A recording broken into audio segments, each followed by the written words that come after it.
Selamat malam, shalom, damai sejahtera bagi saudara-saudara yang dikasihi Tuhan.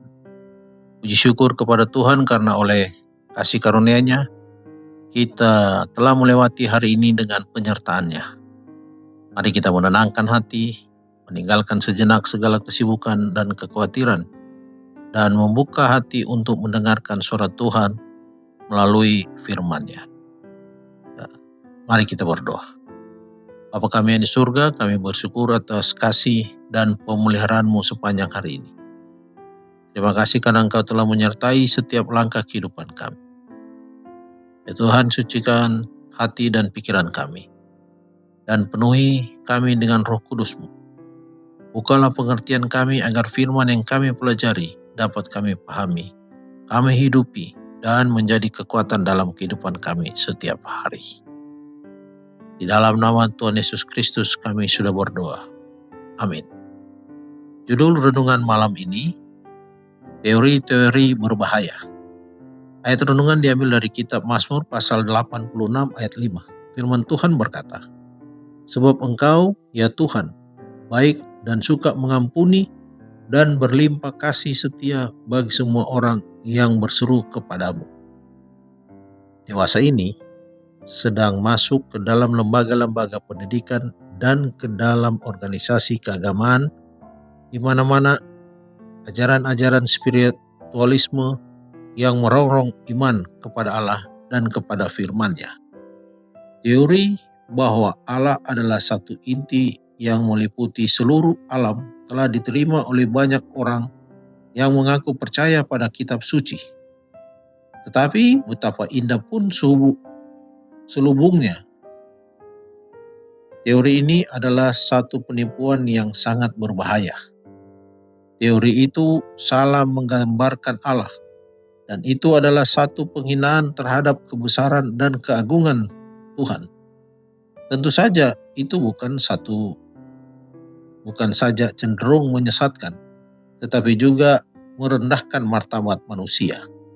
Unsurnya adalah kegelapan, dan hawa nafsu adalah bidangnya. Akibat dari menerima teori ini adalah perpisahan dari Allah, dan bagi keadaan manusia yang sudah jatuh, ini berarti kehancuran. Karena dosa, keadaan kita tidak alami, dan kuasa yang dapat memulihkan kita haruslah kuasa gaib. Kalau tidak, maka keadaan kita tidak berharga. Harus ada satu kuasa yang dapat mematahkan pegangan iblis dari hati manusia. Itulah kuasa Allah dalam Yesus. Hanya melalui darah Dia yang tersalib itu ada pembasuhan dari dosa.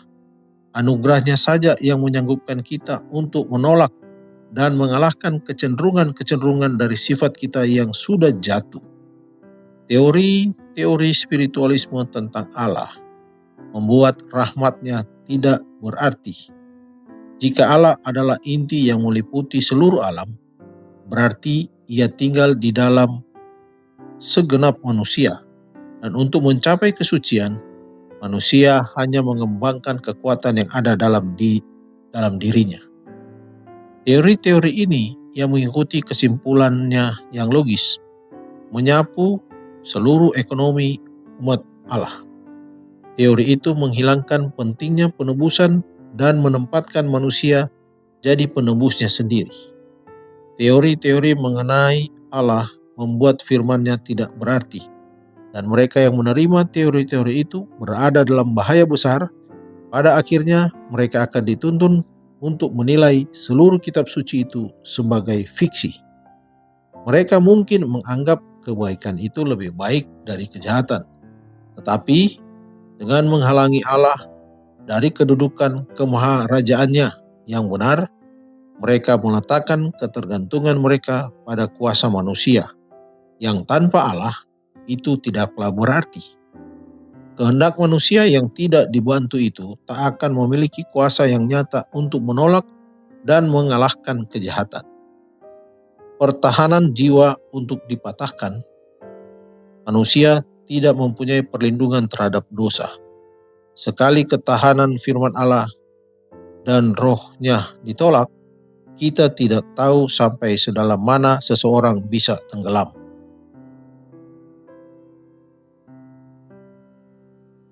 Pernyataan akan dirinya yang Allah telah berikan di dalam firman-Nya adalah untuk kita pelajari. Inilah yang kita boleh usahakan untuk mengerti, tetapi selebihnya kita tidak boleh melewatinya. Dikutip dari buku Seri Membina Keluarga Jilid 4 halaman 390-392. Mari berdoa. Bapa kami yang penuh kasih di surga, kami mengucap syukur atas firman-Mu yang telah kami baca dan boleh menjadi perenungan malam ini. Terima kasih karena Engkau kembali mengingatkan kami agar tetap berpegang teguh pada kebenaran firman-Mu dan tidak mudah diombang-ambingkan oleh berbagai teori, ajaran, atau pemikiran yang dapat menyesatkan serta melemahkan iman kami. Ya Tuhan, berikanlah kepada kami hikmat dan kepekaan rohani untuk membedakan antara kebenaran dan kesalahan. Teguhkan iman kami agar kami senantiasa menjadikan Alkitab sebagai dasar hidup dan Yesus Kristus sebagai pusat iman kami. Lindungilah kami, keluarga kami, dan jemaat Tuhan dari pengaruh-pengaruh yang menjauhkan kami dari kehendak-Mu. Bapa di surga, saat kami akan beristirahat malam, kami menyerahkan diri kami ke dalam pemeliharaan. Berikan kami tidur yang tenang, tubuh yang dipulihkan, pikiran yang damai, dan hati yang tetap percaya kepadamu. Bangunkan kami esok hari dengan kekuatan yang baru untuk hidup setia, menjadi saksi bagimu, dan memuliakan namamu dalam setiap langkah kehidupan kami. Di dalam nama Tuhan Yesus Kristus kami sudah berdoa dan bersyukur. Amin. Selamat malam, selamat beristirahat. Tuhan Yesus memberkati.